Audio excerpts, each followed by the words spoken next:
Okay, so my name is Paulina and I'm midwife at Croydon University Hospital. And I'm here today to tell you about the Deafness project, which was originally set up to improve deaf parents' experience during pregnancy, childbirth, and also beyond. And the aims of this session, I would like to really concentrate on main three aspects and tell you a bit more about the project, what happened from the establishment until now, introduce you to some research and statistics and key reports that resonate with the deaf community, and also tell you how you can actually get involved and help to bring Deafness project back on the map. So first of all, just to tell you how this all started, I'm originally from Poland, where I qualified as a paramedic in 2007. And as a part of requirement of that degree in Poland is to complete Polish Sign Language Level 1, which I did. And this is where I first started to get really interested about deafness and also about the deaf community.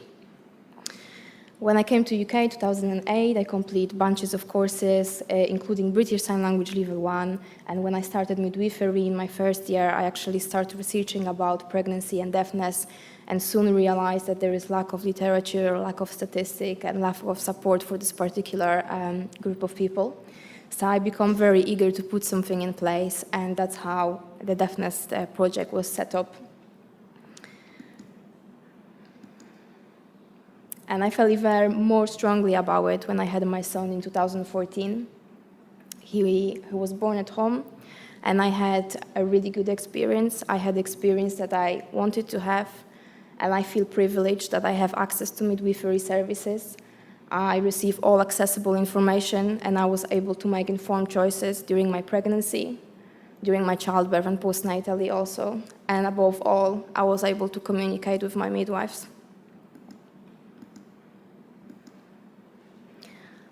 Unfortunately, on day 3, my son became very unwell, and we had to be admitted to the hospital with infection. It was a very frightening time for me. Even though I had all the information in the world, I just felt vulnerable as a new parent.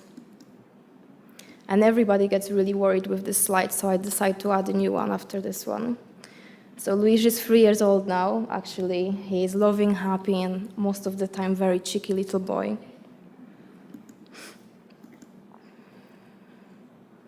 So all that brings me to recognizing really that deaf parents are left behind when it comes to maternity services, and they should be recognized and supported in their choice to become parents and really treated as any other women.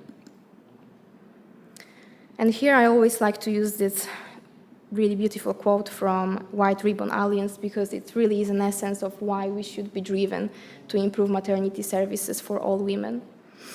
A woman's relationship with her maternity providers is vitally important. Not only are these encounters the vehicle for essential life-saving health services, but women's experiences with caregivers can empower and comfort or inflict lasting damage and emotional trauma. Either way, women's memories of their childbearing experiences stay with them for a lifetime and are often shared with other women, contributing to a climate of confidence or doubt around the childbirth. So more on a serious note now, looking at the research, what you can see here is just some of the most common conditions in the UK, and we can see diabetes, which is 3.6 million, cardiovascular disorders 7 million, side loss 2.25, asthma 5.4, dementia quite high 8.5, and cancer 3.6. So when you look on those numbers, where do you feel a hearing loss will sit? Any ideas? How many? Let's talk in millions. How many? 1 million. Okay. So actually, some of you might be surprised if you haven't really looked into it. Hearing loss is a major public health issue here in the UK and is affecting 11 million of people, and that stands for 1 of 6 in the population. And I was quite surprised myself because I was updating this presentation that I did 2 years ago, and 2 years ago that slide was saying 10 million. So only within 2 years we already risen to 1 million more people who are having a hearing loss. There is also estimated that by 2035, that number will rise to 15.6 million. And we know that we have 50,000 children with hearing loss, half of which are born deaf and half of which acquire deafness in their childhood. So really looking at those numbers, really high numbers, we would expect that there is adequate amount of money spent on the research into the hearing loss. And looking on the money spent into cardiovascular diseases, diabetes, and vision, it's not really the case. And hearing loss remains neglected, under research, an unrecognized topic. And contrary, really, it costs NHS lots of money. We're actually spending 15.5 million a year for missed appointments, and we spend a massive 20 million, for additional appointments and 20 million for the missed appointments, for very simple reason, for deaf people who are walking out of the appointment and they don't understand what was talked to them, so they have to book another appointment and wish the interpreter will be there to translate. For the deaf people who are waiting in the waiting room and they simply can't hear the name being shout out, so they miss their appointments and they have to book another one. So now looking into the research into the deafness, there is a major CCOVID report, which is the largest study in the world looking into the deaf people experiencing accessing the health services. And what they identify is that deaf people overall in the health sector, they feel very excluded, isolated, and they have major problems with accessing those services. They identified at the time when the report was published that there are 900 videos on the NHS website, and only 10 of them is in sign language, which is just over 1%. They generally identify lack of support, lack of communication, and difficulties in getting to appointments. And another report, No Sign of Support. This one was produced by the British Pregnancy Advisory in a collaboration with the DFACs, and they were looking into experience of young deaf people about the understanding of the sexual and reproductive health. And the findings really mirror the previous report that I just told you about, the CCOVID, with huge barriers in accessing services. 50%, almost 50% of these women said that they didn't know what was communicated then to them on the antenatal appointments. So with all that, where did we start it? We started with consultation groups, and that was set up in Manchester because we really wanted to involve deaf people and deaf parents into building this project and listen to their experience and learn about the barriers and challenges they come across. It was also important to us to educate and provide development opportunity for maternity health professionals. So we did organize the conferences with the deaf awareness. And after that, it was important to us to listen what both deaf parents and also the health professional have to say and how we can then work together to bring that change. So in June 2013, we set up a consultation group. It was done with the collaboration of Deaf Health Champions at the time and Manchester Deaf Centre. It was a 6-week program where we were inviting of deaf parents or even people who are planning to get pregnant and they feel really anxious about it and listen to the experience. We review all the resources that we giving to hearing parents and see what the understanding was of it and how we can change them and adopt that. And it was really an eye-opening to listen to the stories. We also review all the national and local charities and identify, as I said before, a really big gap, lack of statistic and lack of literature specifically relating to deafness and pregnancy. So from the consultation groups, we produce the case studies, and one of the case studies is Laura's story. Laura really wanted to be here with me today to tell you about her story herself. However, to work commitments, she couldn't make it, but she gave me permission to use her story and also show you her private pictures. So all you see, it's actually her here. So here we go. Let's walk a mile in Laura's shoes. Hi, my name is Laura. I was born hearing, but lost my hearing due to meningitis when I was 4 years old. Both of my parents are hearing. All my family is. In fact, I don't know anyone who is deaf. I have married hearing man. and I see my deafness as disability. Since finding out that I'm expecting a baby, I have come across so many more barriers. It's stressful knowing that there is no additional services put in place for us deaf parents to be. I do feel frustrated that deaf parents are not given accessible information. I have missed my appointment due to not hearing my name being called out. I am a deaf parent, and I feel that deaf parents are getting left behind when it comes to maternity services. I would like to think that I have support network available like hearing people have.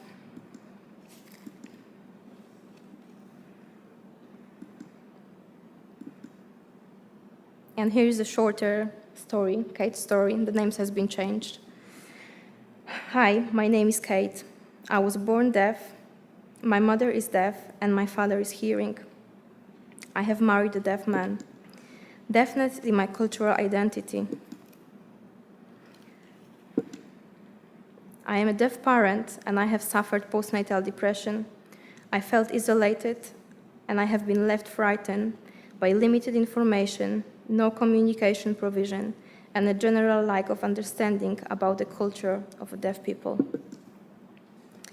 So really what we learned from our case study and from all the parents that we listened to is that the deafness is not a black and white topic, but actually it's quite a complex one, and there is many factors associated with deafness, not only the recognition of being disabled or belonging to cultural minority, but also education, and research recognized that the deaf people actually, they very frequently educated below their capabilities, they suffer with more higher unemployment rates, and there is other communication factors and also personal factors that have a big impact on deafness. And through the project itself, it become really apparent that there is lack of literature, the statistics are very outdated, and we don't really know how many deaf parents are accessing the maternity services at the moment. We identified that there is no accessible information for deaf parents, and also that access to the interpreter, especially during childbirth, varies across the country, across the region, and within the region. But we also identified that there is a big potential in collaborative working with all the national and local charities, and identify the social media and use of the website is actually a good support that deaf parents can access very easily. So that's how we arrived with the project vision, which was to overcome prejudice and barriers by increasing public awareness and enabling the health professionals to create a really trustful relationship with deaf parents and provide effective care provision to them, relying heavily on the deaf parents' feedback and their experiences, and also looking at the 6 C's of care: care, compassion, competence, communication, courage, and commitment.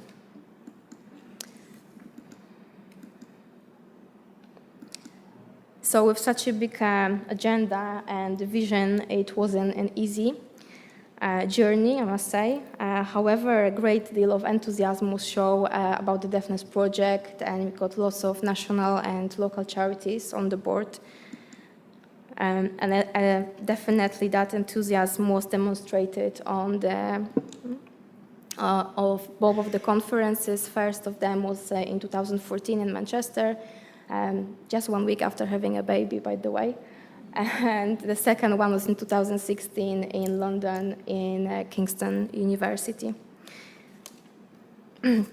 So after the conferences, we evaluated how effective that day was in terms of the deaf awareness and for people to feel more confident about providing care to deaf people. And actually what we find out was that 87.5 people felt more confident about in providing care compared to 25 before the conference.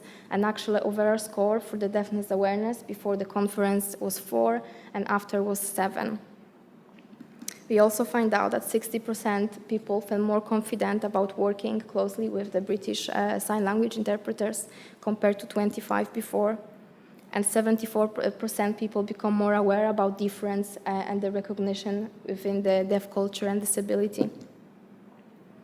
75 felt more confident to assess deaf women's needs. And 98 become aware of the challenges actually that deaf parents encounter on the way to the parenthood. And that was mainly due to the fact that actually around 60 to 70% of our speakers were the deaf service user and parents themselves, and was really an eye-opening to hear from their perspective, and was quite emotional day. You would probably need tissues. So Deafness project received several awards, and it was recognized nationally as an initiative to support those minority disadvantaged group. And also it got other inspired and to create a good practice around the UK. And here is the wonderful team from Lancashire Teaching Hospital, NHS Foundation Trust, who is led by Anna Newman, and who are producing at the moment British Sign Language videos for their parents that are available on the website. And they recently done 4, and they have a big plans to do some more, and they're more than happy to share their work. And actually a big announcement, Anna Newman is going to become one of our new ambassadors for the project. And there's another person here in the room, Megan Jackson, who is going to become another one. Yes. So many of you might be wondering what has happened between 2016 and 2018. So along being a parent, a partner, a qualified midwife, just starting to work, I also suffered some anxiety and depression, and it hasn't been the easiest last 2 years I had, I must say. And I'm only standing here today because of support of my colleagues and their encouragement to fight for something that I believe in it, and most importantly, to fight for myself. And some of these colleagues are here today, so I just want to use this opportunity to say thank you. I really appreciate that. So today, I'm standing here because during the last 2 years, I was contacted by student midwives, lecturers, interested in the project, want to get involved in the project. But most importantly, I was contacted by deaf parents asking for support. And just one of the recent example, I was contacted by the couple. Mom is hearing, father is deaf, using British Sign Language. They are not able to get the interpreter because the care is provided to the woman, not to the father. And the mother is not able to comprehend all the information on antenatal visits because she's concentrated trying to translate to the father in the same time. But it doesn't matter because the care is provided to her, not to him. So I would love to be in the position that actually I could support them and I could provide that interpreter for them so they can have a good experience. But the big barrier and the biggest barrier really is the funding. And that's why I need your help. So if anything, I need you to walk out of this room and feel inspired and feel that you can change things. And even if it's not about the deafness, just find something that you're really passionate about and change it. And I also need you to stay strong and find the ways you can overcome your challenges. And believe me, it's emotional for me to stand here today because I look at these pictures and myself, and I see myself inspired and invisible. And I need you to say yes to yourself. Say it. Yes. Yes. And go out and spread the word about the project, and hopefully that will help, to start fundraising. And if anything you remember about the session, I would like you to remember and feel being kind to your colleagues, because you never know what's behind that. And especially in midwifery, such a challenging profession, it's important that we walk a mile in each other's shoes. And we also walk a mile in Laura's shoes, and we walk a mile in Kate's shoes. So that's the injection of love for you for today, for everybody. So going back to the fundraising, I was trying to think about the idea how we can fundraise money, how we can, put the Deafness project back on the map, start collaborative working, and actually read 2 good books, Judy O'Reilly, A Year of Doing Good, and Random Acts of Kindness, trying to be kinder human being in 2018. And I got an idea, rather than doing a one-off event, fundraising event, actually to maintain the project, there's ongoing funds that are needed to support those parents, to organize conferences for health professionals. So I came up with the idea that actually what we're going to do is we're going to fundraise for 365 days, and it's going to be a year of good deeds. So we're not only going to do something good for deaf parents, but actually we're going to do something kind and nice for each other in general. So, and what would be the better day to start a year of good deed than the Valentine's Day, right? So here you go, that's your first good deed for tomorrow.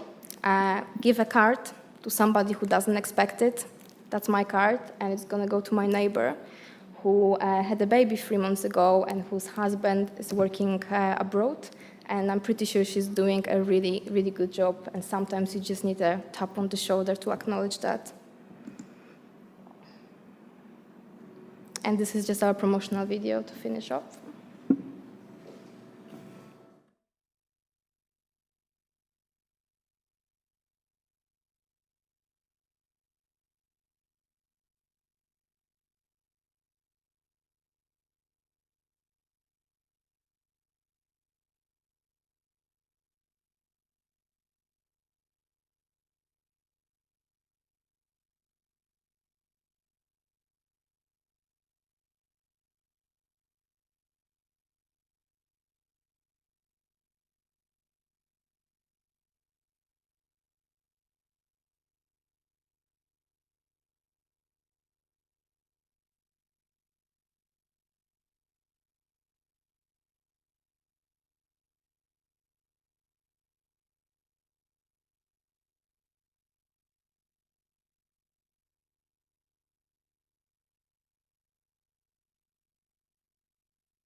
Get involved.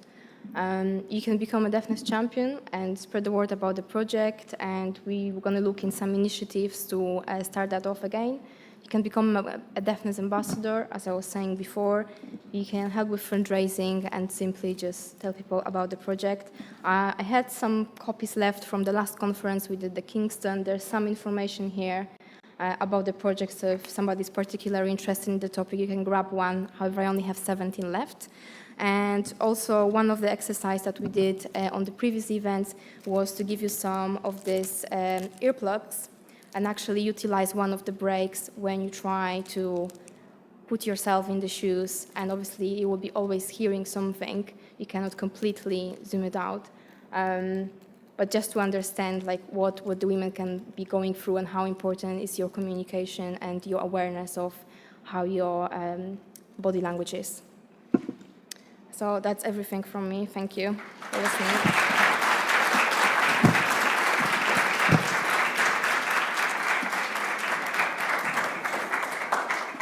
Thank you, Paulina. Did you want to take any questions? Yes, any questions? This one? Hang on, there's a thing with you. Are there any plans for another deafness conference coming up? Yes, that's pretty much depending on the funding and how the fundraising is going to go. As I said, we had the one conference in 2014, another one 2016, so 2018 seems like perfect year to start this off, and also being in that event and being able to present, like I feel everything happens for a reason, so I'm really hoping we will be able to do that, definitely, yes. I just wanted to ask, my sister-in-law is actually a signer, and she does maternity and different areas in health, and she's paid really, really well to sign. So in terms of the funding for maybe midwives to learn at least some basic sign language, is that something available? Because she's earning probably 4 or 5 times the amount in an hour, what we would earn on a bank shift. Yeah. So there are several issues with that. On the first conference, we actually had quite a few interpreters involved, and they were doing short workshops when we could at least teach them very basic signs. But actually to be able to communicate in British Sign Language is quite a complex process, and it's very long and it's really hard to learn. So yeah, that is an idea to actually, find out the midwives who will be passionate about, but it's also recognizing that this is a lengthy process, it's really hard course, it takes a while, it probably takes you at least 6 to 7 years actually when you become a proficient signer and are able to interpret it. But yeah, as you said, even learning a simple signs and having like a care bundle when you can actually show visually to people, it's better than having nothing, because especially during childbirth, you're not able to get that interpreter on time, and then that is it. You're relying on your skills to communicate with the parents, and there's lots of issues to consider. Yeah. Yep. No more queries? Okay, thank you very much for I have to say, listening. I think the just giving and the good deed combo is very good. Just imagine what this room could raise in terms of good deeds and being nice to people. So I will That's be posting, fantastic. I will be posting a deed every day on the Just Giving website, and I'll be posting pictures of myself doing it, so we have a proof. Yeah. So if anybody else wants to join me in the Year of Good Year and become a better person for 2018, welcome. Okay. Thank you. Thank you.